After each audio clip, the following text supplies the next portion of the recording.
Helena, Montana, winter of 1989. A small town, buried under the worst snowstorm in decades. That night, 20-year-old Hannah Brooks left her late shift at Maple's Diner. She never made it home.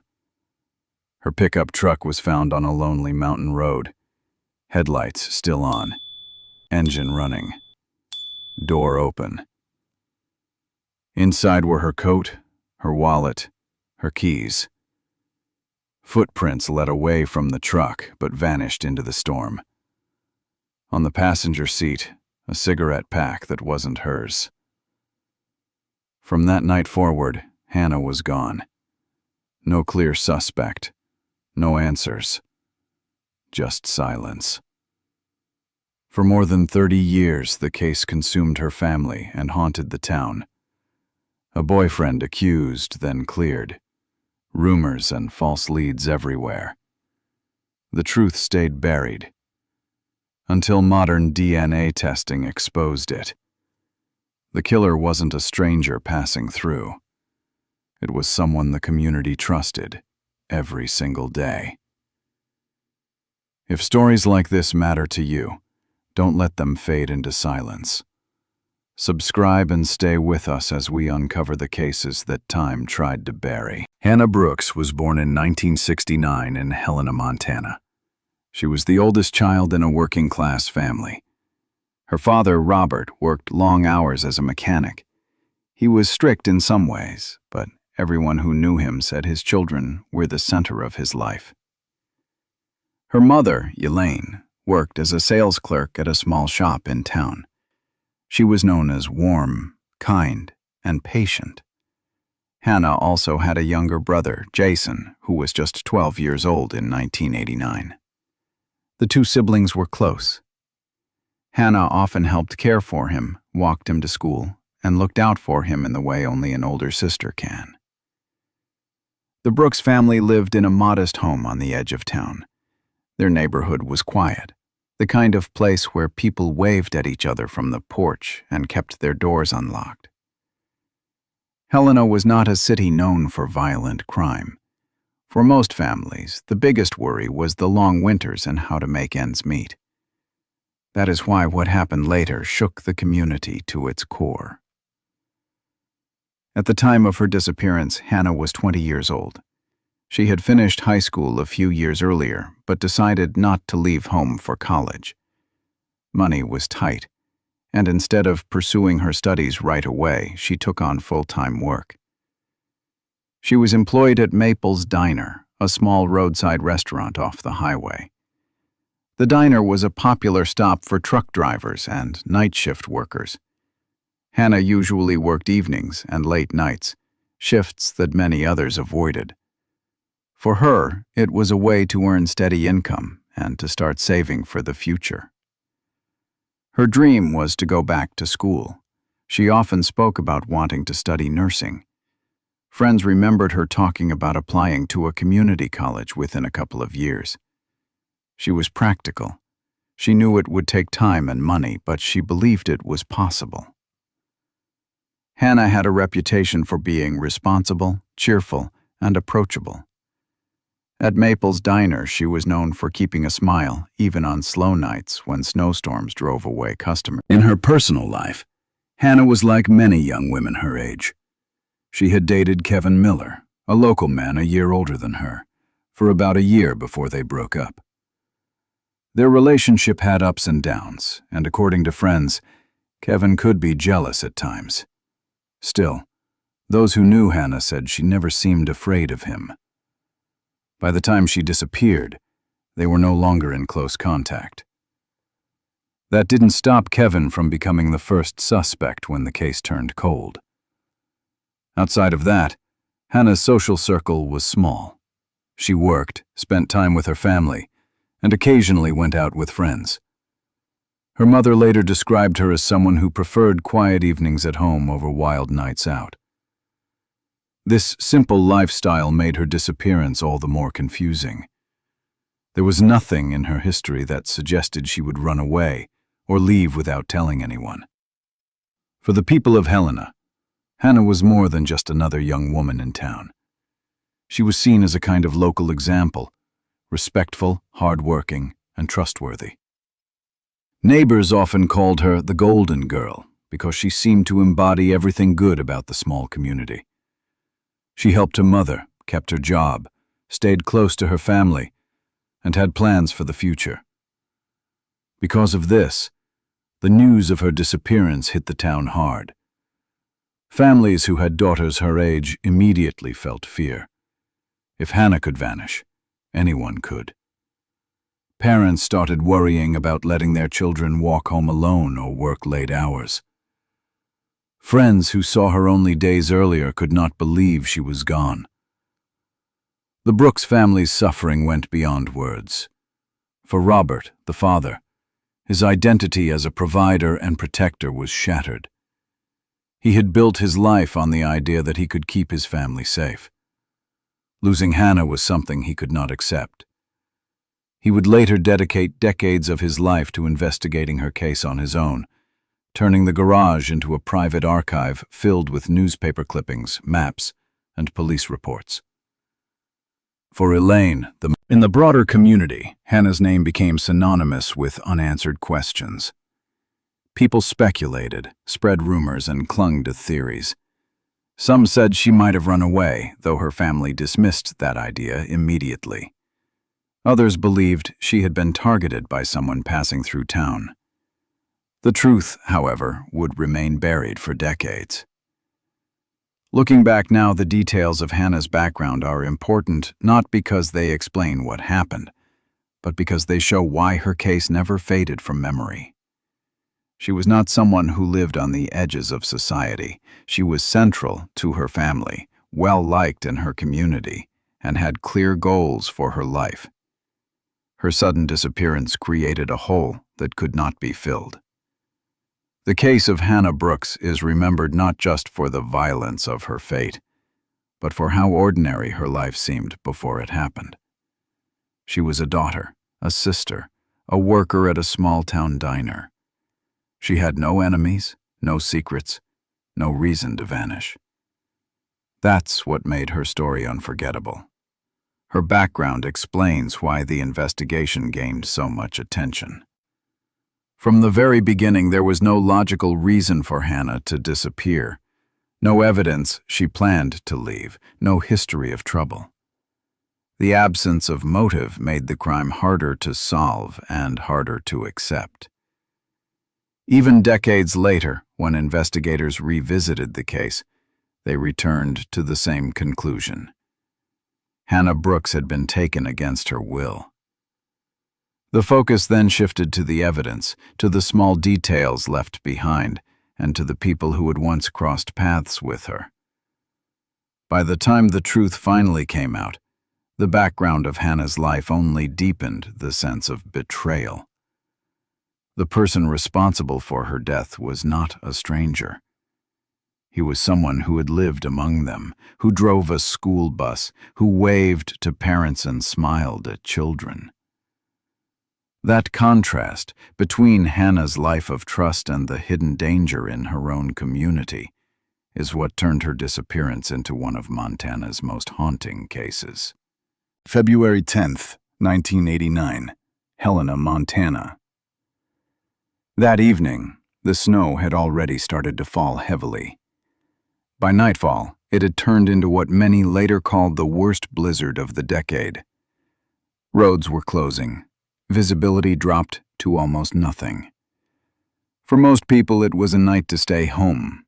But for Hannah Brooks, it was another late shift at Maple's Diner. She had been on her feet for hours, serving the handful of customers who came in despite the storm. Truckers passing through, shift workers grabbing hot coffee before braving the roads. Her co-workers later recalled that Hannah stayed upbeat even as the snow piled outside and the diner grew quiet. The shift ran late. By the time she clocked out, it was close to midnight. At around 11:45 p.m., Hannah left the diner. She wore her heavy blue winter coat, the same one she wore every night. She stepped into her father's old pickup truck and started the drive home. The distance wasn't far, 15 minutes at most. But the route was dangerous in weather like that. It wound through narrow mountain roads, isolated and unlit. Normally, Hannah could handle it. But that night, the snow and wind made it nearly impossible to see. At 1:15 a.m., a call came into the local police. It was from a truck driver named Earl Simmons. He had been struggling through the storm when he noticed a vehicle on the side of the road. A pickup truck, headlights still on, engine running. It looked abandoned. Simmons stopped and called it in. Officers arrived at the scene minutes later. What they found was strange. The truck was still idling, headlights blazing into the storm. The driver's side door was wide open. On the seat were smears of mud and snow. They didn't match Hannah's boots. Investigators would later confirm that the size and pattern of the prints were inconsistent with her shoes. Inside the cab, Hannah's belongings were untouched. But her family rejected that idea immediately. Hannah was practical. She knew better than to abandon her truck without her coat. She would never leave her wallet behind, and she certainly would not have walked out into a blizzard alone in the middle of the night. To her parents, that theory made no sense. As dawn broke, the search for Hannah began. Officers, volunteers, and rescue teams spread out across the area. Dogs were brought in to track her scent, but the storm made it impossible. The winds blew too hard, scattering every trace. The snow kept falling, covering tracks faster than they could be followed. Even trained animals couldn't find her trail. Neighbors joined the effort. Dozens of people combed the woods, ditches, and frozen fields. They carried flashlights and shouted her name into the wind. Nothing answered back. The pickup truck was towed from the scene later that morning. That decision, made under pressure and without proper protocol, destroyed potential evidence. Snow and mud from the tires, traces left in the cab, all contaminated once the vehicle was handled. In hindsight, this mistake would haunt the investigation for decades.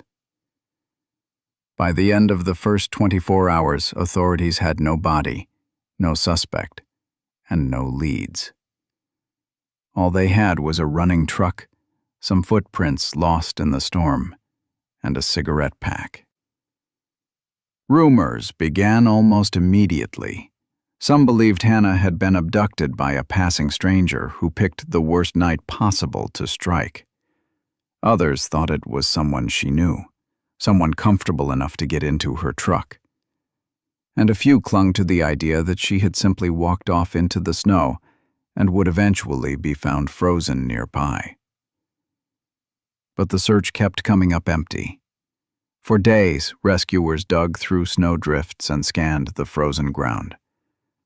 The storm finally passed, leaving behind clear skies and deep silence. Still, no trace of Hannah. The cigarette pack became the centerpiece. The community rallied, but the storm had erased too much. Without tracks, without witnesses, without a clear direction, the case stalled almost immediately. In the following weeks, investigators leaned on the easiest explanation. They told reporters it was possible Hannah had simply wandered off and succumbed to the elements. But the Brooks family refused to accept that. They knew Hannah. She was careful, she was responsible, and she wouldn't have left everything behind in that truck. The tension between the official version and the family's conviction grew. The police wanted closure, but the Brooks family wanted the truth. And the truth wasn't in the snow. It was hidden in the details. The wrong footprints in the cab, the open door, the running engine, and the cigarette pack that no one could explain. That night became the dividing line for the Brooks family. and for the entire town of Helena. Before the storm, Hannah was a familiar face at the diner, a daughter and sister, part of everyday life. After the storm, she became a question with no answer. A missing woman, an empty truck, and a silence that stretched on for 33 years. Decades later, when the case was finally solved, every retelling of that night circled back to the same scene.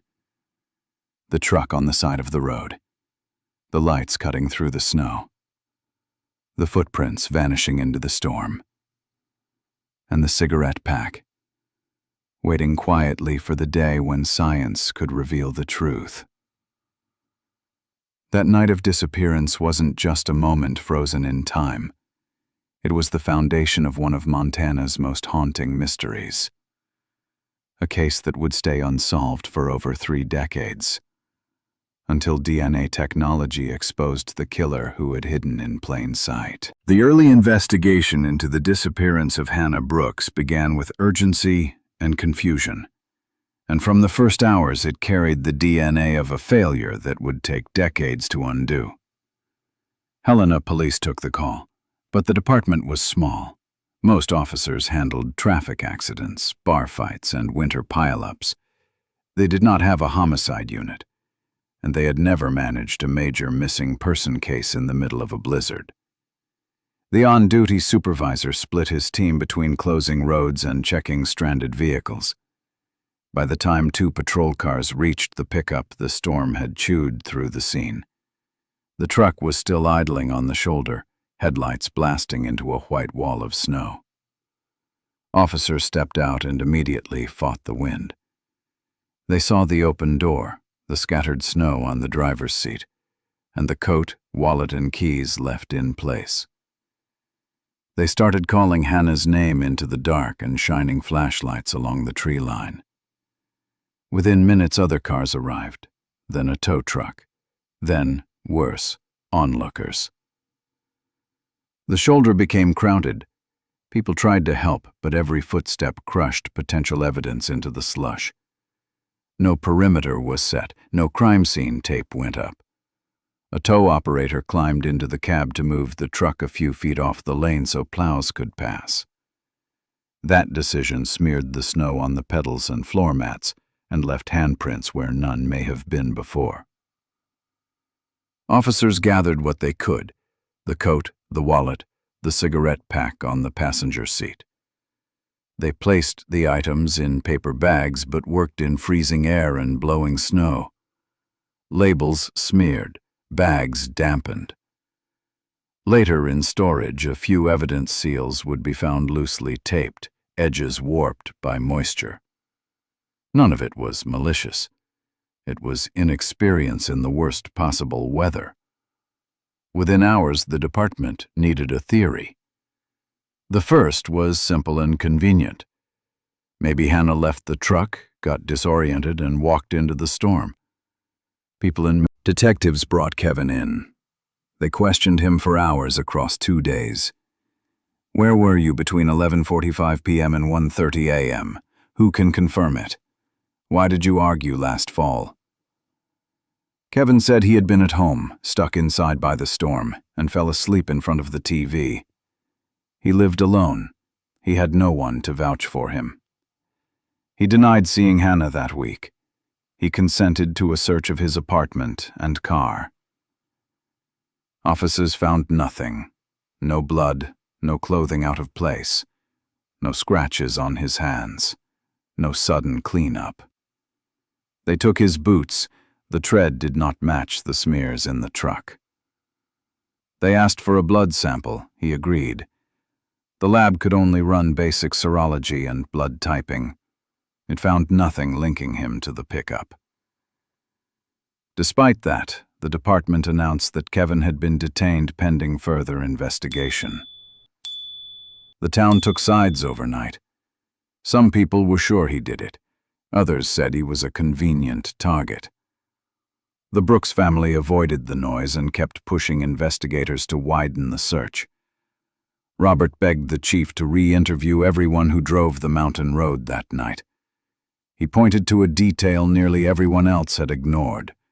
A handful of callers, including the trucker who found the pickup, mentioned seeing a yellow school bus creeping along the same stretch around the same time. The storm had closed schools. Buses should have been parked. The notes went into the case file. They did not drive the narrative. The search operation grew and then stalled. On day one, deputies, firefighters, and volunteers walked shoulder to shoulder in frozen fields and tree lines. They probed snowdrifts with poles and scanned ravines with binoculars. Dogs were deployed but struggled. Scent was broken by wind and ice. Helicopters could not fly the first 2 days. When the skies cleared, they traced the highway and forest roads without results. The blizzard had wiped the slate clean. At the truck, the scene. Meanwhile, tips poured in. A cashier in the next town said she saw a woman who looked like Hannah buy soup late the next afternoon. A man called to report he recognized the truck from a fight at a bar months earlier. A teenage girl claimed she saw Hannah get into a brown sedan 2 days before the storm. When pressed, she changed the date. Each lead stole hours. None produced evidence. The department followed a familiar curve: early intensity, then fatigue, then quiet. After 2 weeks, patrols ended. After 4 weeks, the command staff stopped daily briefings. After 6 weeks, Kevin was released. The chief told the press there was insufficient evidence at this time. That statement was technically true and practically devastating. Kevin walked out in a blizzard of doubt that would follow him for years. Inside the Brooks home, the collapse of momentum felt like betrayal. Robert started building his own file system. He stapled maps to plywood and marked sightlines along the highway. He collected weather data, plow schedules, and tow logs for the night of February 10th. He called trucking companies to ask if any rigs ran the pass after midnight. He tracked down Earl Simmons and spoke with him at a gas station. Simmons repeated what he had told police. He saw the truck idling, saw the open door, saw no one walking. He remembered what looked like a bus cresting the hill half a mile back, then losing it in the whiteout. He could not name the district or route. He could only say he had never seen a school bus out that late in a storm. Elaine worked a different front. She contacted local stations and asked them to keep Hannah's photo on air. She organized search days on weekends. She printed flyers and left them at truck stops. When people called with odd dreams or psychic visions, she wrote them down out of politeness and grief, then placed them in a separate box so they would not pollute the timeline. In late March, a snowmelt search of culverts and ravines turned up clothing and plastic bags, but nothing connected to Hannah. Divers checked a quarry after a caller insisted they saw a car sink in November. It was a hoax.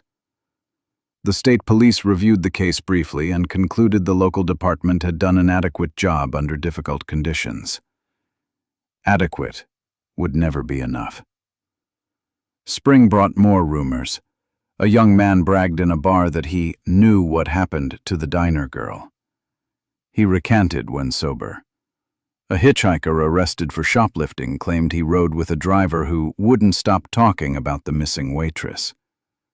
He could not name the driver or the route. The investigation lurched from one claim to the next, burning time and trust. The town changed, too. Some neighbors stopped answering the door when detectives knocked, tired of the questions. Others called the police with gossip, eager to be part of the story. A few targeted Kevin, shouting at him on sidewalks, leaving notes on his windshield. He moved to another county before summer. Years later, he would say the move felt like a second sentence for a crime he did not commit.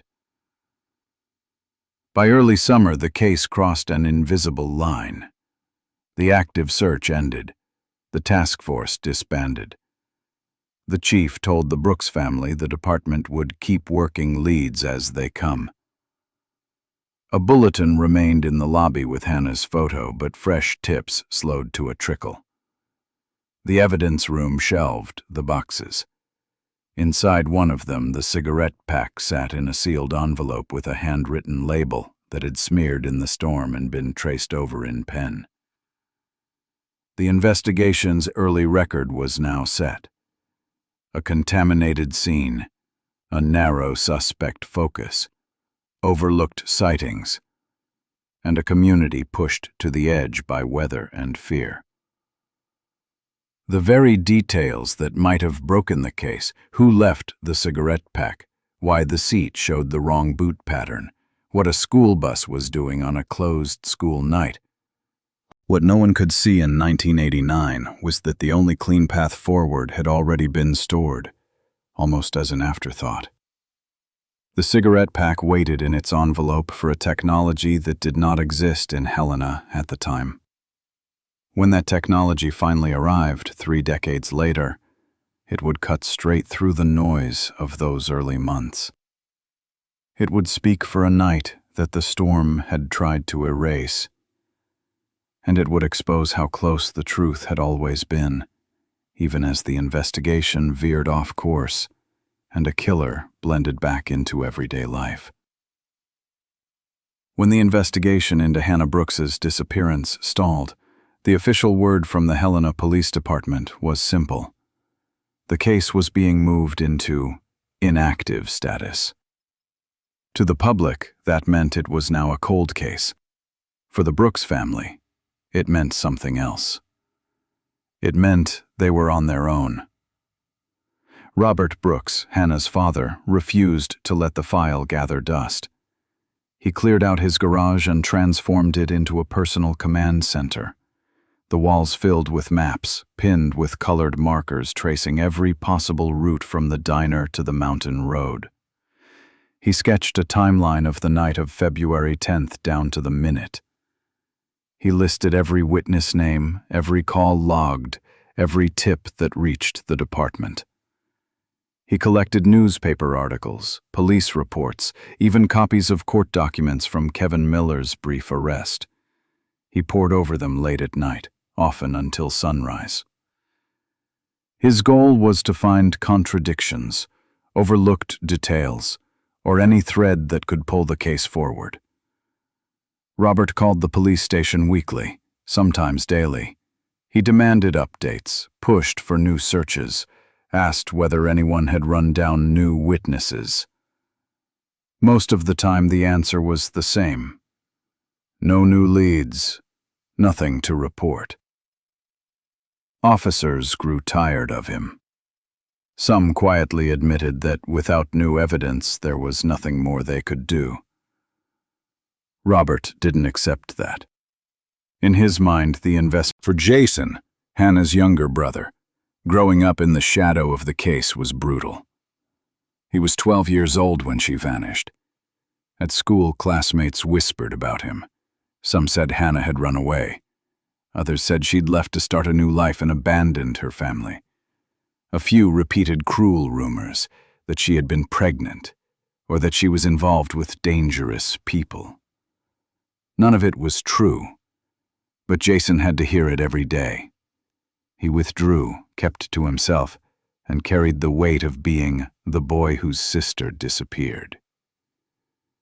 The loss shaped his teenage years and followed him into adulthood. Inside the Brooks household, grief turned into tension. Robert buried himself in his investigation. He became more rigid, more demanding, convinced that discipline and determination would reveal the truth. Elaine grew exhausted. The endless work, the endless waiting, the constant frustration wore her down. She wanted answers, but she also wanted peace. At times, she begged Robert to stop, to let go, to accept that Hannah was gone. Robert refused. Their marriage strained under the weight of 2 different ways of coping. In Helena, the community was divided. Many people stood with the Brooks family. They volunteered for searches, brought food to the house, or helped raise money for private investigators. Others grew skeptical. As the years dragged on, some began to believe Hannah had simply chosen to leave. They pointed to her age, her job at the diner, and the idea that she might have wanted a different life. These theories spread in coffee shops and church pews, and they hurt the family deeply. Elaine once overheard neighbors saying Hannah had run off with a trucker. She went home and cried for hours. Robert tried to counter the rumors by pushing the investigation forward. He contacted private investigators, though most were too expensive. He shared his files with anyone who would listen. Once, he even drove to the state capitol to plead with the Attorney General's office. He left with a polite handshake and nothing more. At the same time, fringe elements entered the picture. Self-proclaimed psychics wrote to the Brooks family claiming visions of Hannah's location. Some said she was buried near water. Others said she was locked in a basement. Robert dismissed them, but Elaine sometimes listened, desperate for any clue. The psychics led nowhere, but they filled the family's mailbox with false hope and wasted time. The passage of time didn't make the case fade. Instead, it became woven into the identity of Helena. The missing girl, the abandoned truck, the unanswered questions. These were stories told to newcomers, warnings passed down, reminders of how quickly safety could shatter. Every February, the town remembered Hannah through news articles and candlelight vigils. For the Brooks family, each year was a cycle. The anniversary reignited hope, then reopened wounds. Robert updated his wall charts. Elaine rewrote her letters. Jason tried to stay quiet, though his classmates never let him forget. By the mid-1990s, the case was considered one of Montana's most haunting cold cases, despite having no body, no confirmed suspects, and no solid evidence beyond the cigarette pack. What made it worse was the sense that critical clues had been ignored from the start. Witnesses had reported a school bus near the scene that night, a detail brushed aside as coincidence. Police had focused so heavily on Kevin Miller that they neglected to pursue other leads. And evidence from the truck had been contaminated before it could be properly analyzed. These failures became part of Robert's obsession. He often told neighbors, "If they had done their job that night, we wouldn't still be here." Elaine, meanwhile, fought for her daughter's humanity. She refused to let Hannah become just another name in a file cabinet. She organized quilt drives and community fundraisers, often tying them to Hannah's name. She wanted people to remember her daughter not as a victim, but as a person who had lived, who had loved, and who had deserved more than a vanishing act in the snow. By the early 2000s, the Brooks family's efforts had made Hannah a local symbol. Her case was mentioned in town council meetings, in sermons at church, even in classrooms where teachers used it to talk about safety. To outsiders, Helena was a quiet town in Montana. To those who lived there, it was the place where Hannah Brooks had disappeared, and where her family never stopped fighting for her. The struggle came at a cost. Robert's health began to decline. Elaine's letters became less frequent. Jason grew up and moved away, carrying scars he rarely spoke about. But none of them ever fully let go. For them, justice wasn't optional. It was the only way to close the wound. Decades after Hannah's disappearance, when detectives finally reopened the case with new DNA technology, the persistence of the Brooks family played a crucial role. Without their pressure, their reminders, their constant fight to keep Hannah's name alive, the case might never have resurfaced. For over 30 years, While the official file sat cold, the Brooks family kept the heat on. They built their own investigation, challenged the rumors, endured the cruelty of speculation, and forced the community to remember. Their fight for justice turned Hannah's case from a forgotten mystery into a symbol of endurance. And in the end, when the truth finally came, their decades of persistence proved they had been right all along. Hannah hadn't run away. She hadn't abandoned her family. She had been taken. If stories like this matter to you, don't let them fade into silence. Hit subscribe so you don't miss the next chapter. Leave a comment with your thoughts, and share this video to keep Hannah's story alive. Every interaction helps more people see these cases and ensures the victims are never forgotten. By 2022, more than 3 decades had passed since Hannah Brooks disappeared. Her case file had grown dusty, boxed away in the archives of the Helena Police Department. But the shift in law enforcement was real. Across the country, cold cases once thought unsolvable were being reopened with new forensic tools. Montana was no exception. When the state's cold case unit expanded, Hannah's file was reassigned to Detective Maria Lopez. Lopez was not a rookie.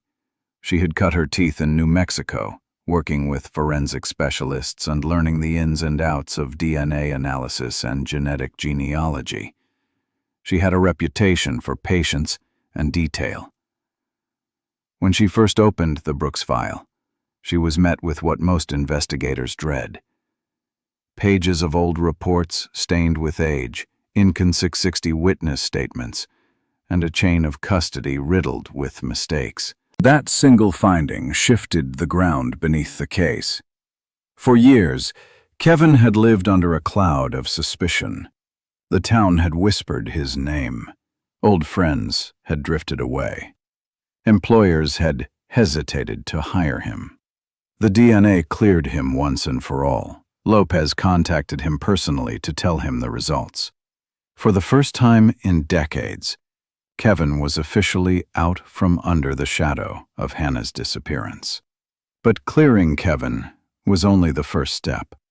Lopez pushed the evidence further. She authorized the sample to be run through the newest tool in forensic investigation, genetic genealogy. Instead of searching only for exact matches in criminal DNA databases, the lab uploaded the profile to a broader database used for genealogical research. The idea was simple but powerful. Find distant relatives of the unknown suspect, build a family tree, and narrow down the possibilities until one person fit. The process was tedious. Analysts combed through matches that linked the cigarette DNA to a cluster of families in Montana. The matches weren't close relatives, no siblings, no parents, but they were second and third cousins. Piece by piece, genealogists reconstructed branches of a family tree that extended back generations. One branch led to a familiar name, Avery. Lopez dug into the records. She looked at employment logs, school district files, and residency records from the late 1980s. That's when she found him. Thomas "Tom" Avery, a school bus driver in Helena in 1989, a man in his late 20s at the time. He wasn't just anyone. He had driven Jason Brooks, Hannah's younger brother, to and from school for years. The realization was jarring. In the case files from 1989, there were brief mentions of a school bus seen near the area on the night Hannah vanished. Witnesses had called it in, but investigators dismissed the detail as coincidence. Schools had been... The more she looked, the clearer the picture became. Avery had access. He had opportunity. And the DNA proved contact with the scene. When Lopez presented her findings to the cold case unit, the room was silent. A man trusted to drive children to school, trusted by parents and neighbors, had been walking free for over 3 decades while a family suffered. The evidence was undeniable. The department authorized an arrest. For the Brooks family, the phone call from Detective Lopez was both relief and devastation. Robert and Elaine were in their 70s by then. They had spent most of their lives fighting to keep Hannah's name alive. When Lopez told them that DNA identified Tom Avery as the suspect, Robert's first reaction was disbelief. Avery had been part of the background of their community, a face they knew, someone they never considered dangerous. Elaine wept, saying it felt like the ground beneath her had shifted. Jason, now middle-aged, felt a different kind of shock. He remembered riding Avery's bus as a boy. He remembered Avery greeting him by name, smiling in the rearview mirror, asking about his homework. To learn that the man who had driven him to school was the same man who had killed his sister was almost too much to process. The town of Helena reacted with equal disbelief. Neighbors described Avery as polite, reliable, a fixture at church services and community events. Some refused to believe it at first, but the DNA was irrefutable. The truth was now public. Lopez knew that genetic genealogy cases had to be airtight in court. She didn't rely solely on the DNA match. She traced Avery's employment records, confirming he was on shift the night Hannah vanished. She verified that his route passed within minutes of the stretch of road where Hannah's truck was found. She uncovered that Avery had been questioned briefly back in 1989, but dismissed without follow-up. In hindsight, it was a devastating oversight. In late 2022, but the evidence was there, and it was strong. For the first time in decades, the Brooks family felt the wheels of justice turning. The breakthrough wasn't just about technology. It was about persistence. It was about a family that refused to let Hannah be forgotten.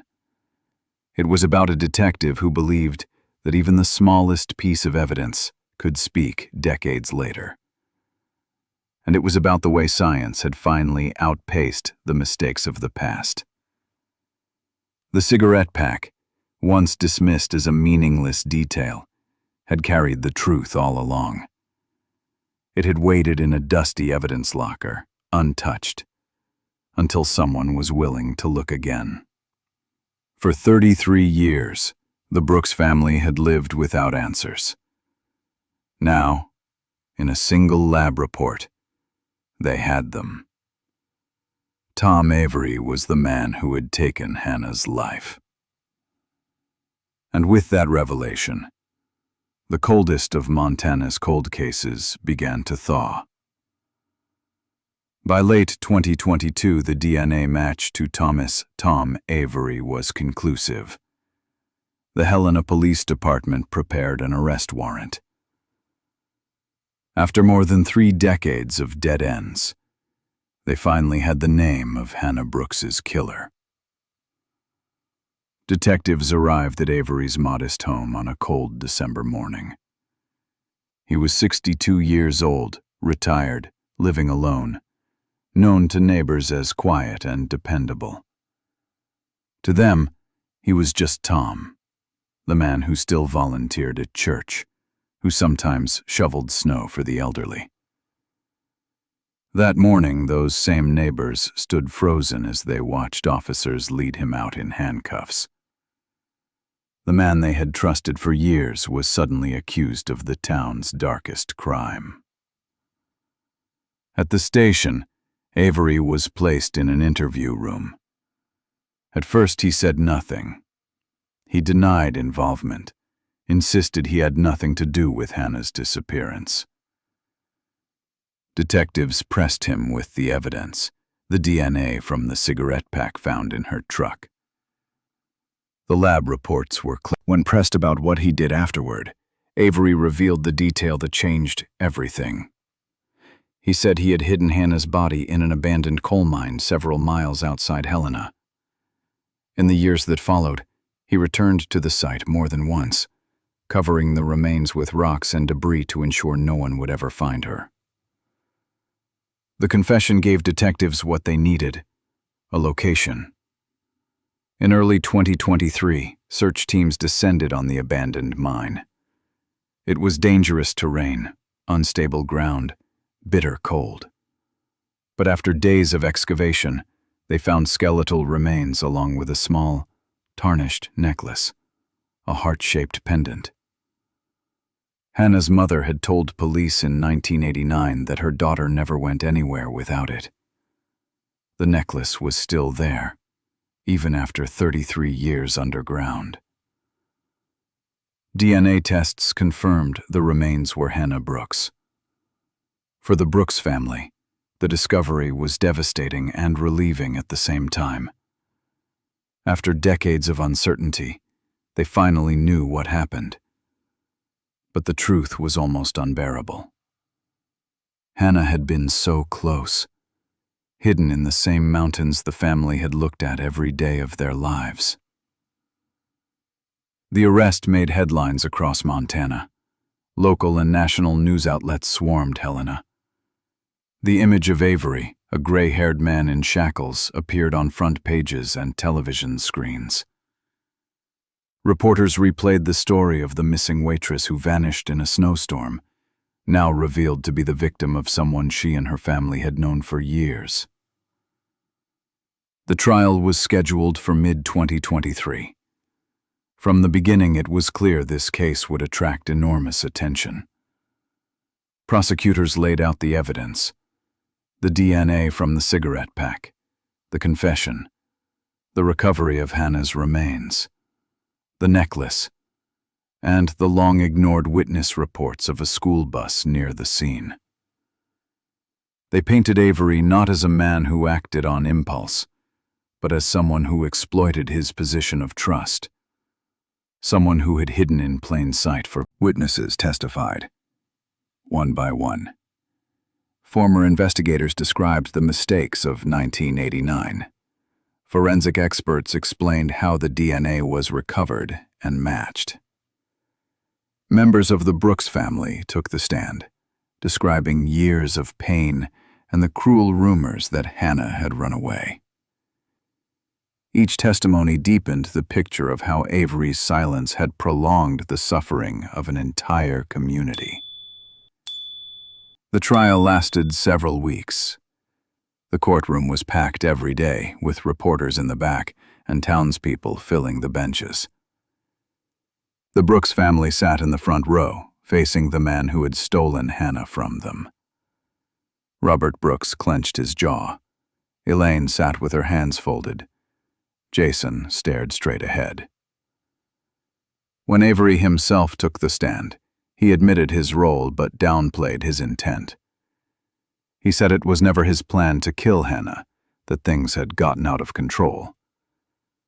But under cross-examination, prosecutors exposed the flaws in his story. He had returned to the mine years later to cover the body. He had lied for decades, even as the family pleaded for answers. Those were not the actions of a man who lost control. Those were the actions of someone determined to escape justice.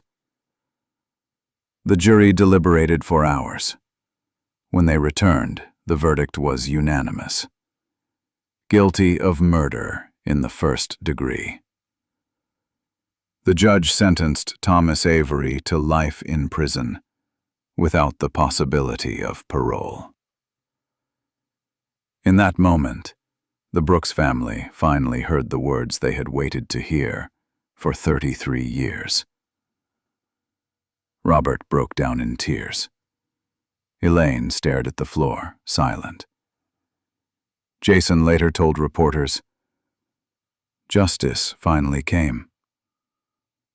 But it came too late for my sister, and too late for our family." The town of Helena was shaken to its core. For years, Avery had been part of the fabric of daily life. Parents had trusted him with their children. Neighbors had shared. In the weeks after the sentencing, a vigil was held at the Helena town square. Hundreds gathered, holding candles in the cold night air. They read Hannah's name aloud. They remembered her as the smiling young woman who worked late shifts at the diner, who dreamed of becoming a nurse, who never got the chance to live her future. The image of Tom Avery in shackles, once seen as a neighbor and friend, was now burned into the town's memory. For Helena, the case was more than a trial. It was a reckoning with the idea of trust, with the failure of early investigation, and with the reality that justice, even when delayed, could still be delivered. The Brooks family left the courthouse knowing the fight was over. Justice had come, even if it was late. The trial had finally put an end to the whispers, the doubts, the years of silence. But it also left behind a permanent scar, a reminder that the people we trust most can sometimes be the ones who betray us in the deepest way. In the end, the story of Hannah Brooks was not only about a crime. It became a lesson in how science, persistence, and time can change everything. By 2023, the case was cited in Montana as proof of what modern DNA technology could achieve. For decades, investigators had combed through witness statements, faulty reports, and endless theories. None of it mattered until one forgotten cigarette pack was tested with tools that simply didn't exist back in 1989. A simple object left on the passenger seat, overlooked for years, was enough to open the door to the truth. The fibers, the trace saliva on the filter, the microscopic fragments preserved even after decades in storage, those became the evidence that broke the silence. What no one could explain in the past became undeniable once DNA matched the sample to Thomas Avery. The shift was dramatic. What had once been rumor and speculation turned into fact.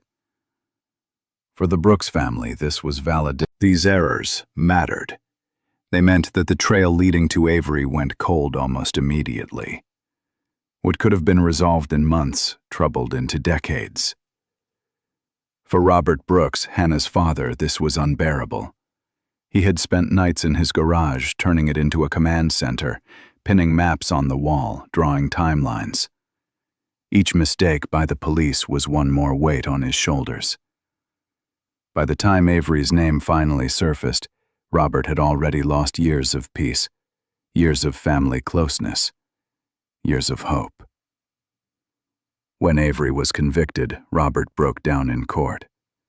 He had waited so long to see justice served, but the cost was more than he could bear. He had become an old man haunted by what should have been done differently. Elaine Brooks, Hannah's mother, never let go of her annual vigils. Year after year, she gathered friends and neighbors in the church to light candles. For her, it was not about believing justice would come. It was about refusing to let her daughter be forgotten. When Avery was finally unmasked, Elaine sat quietly, knowing the truth she had prayed for had arrived, but far too late for comfort. And Jason, Hannah's younger brother, grew up carrying the burden. At school, classmates whispered rumors. Some said his sister had run away. Others said she had lived a secret life no one knew about. Jason never forgot those words. They shaped the way he saw the world, the way he trusted others, and the way he lived his adult life. When Avery confessed, Jason told reporters, "We got the truth, but it came after the damage was already done." Beyond the Brooks family, the entire community of Helena felt the wound. For decades, Thomas Avery had lived among them. He drove the school bus. He greeted parents. He attended church, volunteered for school events, helped with fundraisers. Parents trusted him with their children. He was the safe face of the neighborhood. When the news broke, that image shattered. The case also sparked conversations about forensic science. Why had it taken 33 years for the cigarette pack to matter? Why had evidence been stored improperly? Why were local departments so underfunded that crucial items degraded in storage? In hearings and community meetings, officials admitted that if the cigarette pack had been destroyed or misplaced, Avery might never have been caught. For Hannah's friends and neighbors, remembrance became the only way to heal. A stone memorial was placed in the town square. Her name was carved into it, not only as a tribute, but as a warning. Each year, candles are lit beneath that stone. Her face, once a photograph pinned in the garage of her father, became part of the town's permanent history. The vigils are quiet. There are no speeches, no grand ceremonies, just light in the darkness, reminding the town that a young woman's life was stolen and that the truth took too long to find. The case left behind lessons about trust. Thomas Avery was never the stranger lurking in the shadows. He was the man people waved to, the one children knew by name, the one parents never thought twice about. His betrayal cut deeper than if he had been an outsider. It proved that sometimes the real danger doesn't come from far away. It can live right next door. For Helena, that was the most haunting part of the story. It was not only about Hannah. It was about the collapse of certainty. In interviews after the trial, townspeople said the same thing again and again. "We thought we knew him." Those words captured the collective shock. They revealed how fragile trust can be, and how devastating it is when broken. And so the case of Hannah Brooks leaves behind more than a verdict. It leaves behind questions. How many other cases sit unsolved in file cabinets, waiting for one overlooked piece of evidence? How many families? Hannah Brooks's story is not only about what was lost, it is also about what was found. Too late for her, but not too late to remind the world that justice, though delayed, is never impossible. The lights that burn in Helena each year keep that lesson alive. In 1989, Hannah Brooks disappeared into the night during one of Montana's worst snowstorms. For 33 years, her family and her community lived with silence, doubt, and endless questions. In 2023, that silence was finally broken when Thomas Avery, the man no one suspected, was convicted of her murder. From the first frantic search in the snow to the last gavel in the courtroom, more than 3 decades had passed. A generation grew up with Hannah's name whispered in classrooms and church halls. Another generation passed away without ever knowing what happened to her. For Robert Brooks, Hannah's father, the verdict was both victory and punishment. He had waited his entire life to see justice, but time had already taken its toll. By the time Avery was sentenced, Robert was an old man, worn down by decades of obsession. He had turned his garage into a shrine of evidence, covered in maps, photos, and timelines. He had begged detectives for updates, written letters, knocked on doors, and searched until his body could no longer keep up.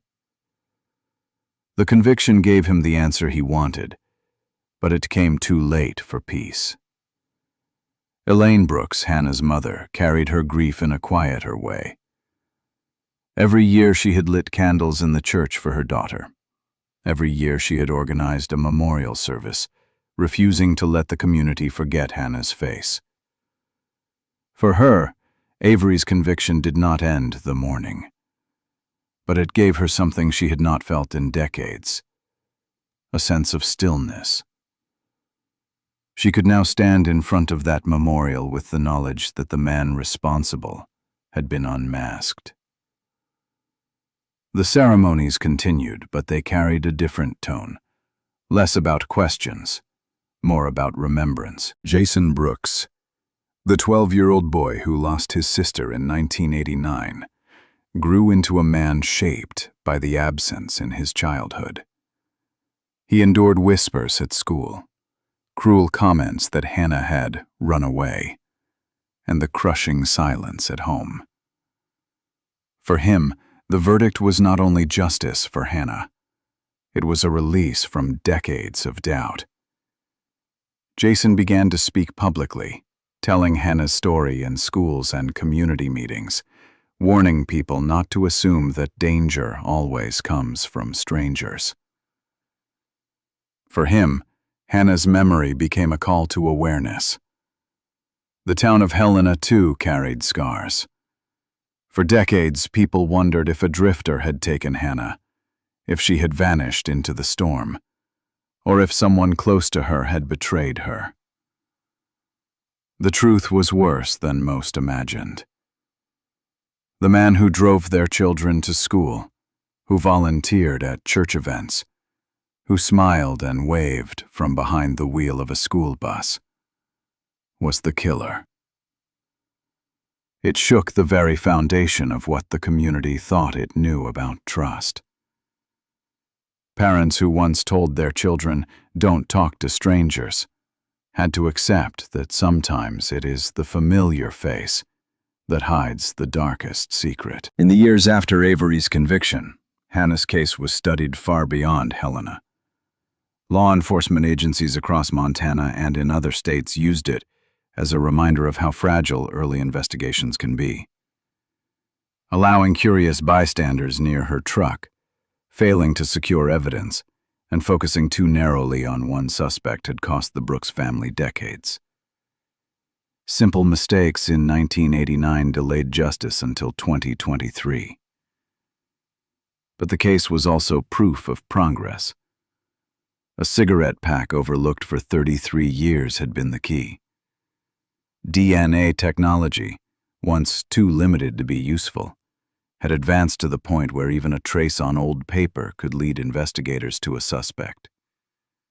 Genetic genealogy, comparing DNA against public family trees, had opened a door that once seemed permanently closed. The science that exposed Avery showed the world that no cold case is beyond hope. The impact went beyond the courtroom. In Montana, the case sparked reform in how schools and transport companies screen employees. Legislators pushed for stricter background checks, regular reviews, and closer monitoring of people in positions of trust around children. The trial also fueled national debate about funding forensic science and the urgent need to reopen long-forgotten cold cases with modern tools. Hannah's story became a rallying point for families still waiting, still searching, still holding on to hope. Back in Helena, the community created a permanent tribute. A stone memorial was placed in the town square, engraved with her name, Hannah Brooks, 1969 to 1989. Justice found after 33 years. Each year, candles are lit around it. People gather to read her story aloud, to remind themselves that safety cannot be taken for granted. What was once a wound became a reminder, carried from one generation to the next. For the Brooks family, closure came at a terrible cost. Robert lived to see the verdict, but not long enough to think about your own life. Have you ever trusted someone completely, only to find out later that they were not who you believed them to be? In Helena, that betrayal came from the driver of a school bus. For you, it may be closer than you think. The story of Hannah Brooks is not only about one family. It is about every family that has waited too long for answers. It is about every community that believes danger only comes from strangers. And it is about every investigator who needs to remember that one piece of evidence, no matter how small, can change everything. So what do you think? How many other cold cases could finally be solved if old evidence was re-examined with new DNA technology? Do you believe communities can ever fully recover when the danger came from someone they trusted? And what would justice mean for families who are still waiting? If Hannah's story moved you, share your thoughts below. Comment with your perspective on trust, on justice, and on how communities should handle cold cases. Your voice matters in keeping these conversations alive. And if you want to hear more stories like this, more cases where families fought for decades, more breakthroughs where science finally caught up with the past, make sure you subscribe. That way you won't miss the next investigation, the next cold case, the next family still waiting for justice. Finally, share this story. Let others hear what happened in Helena, Montana. Let them know that justice delayed is not always justice denied.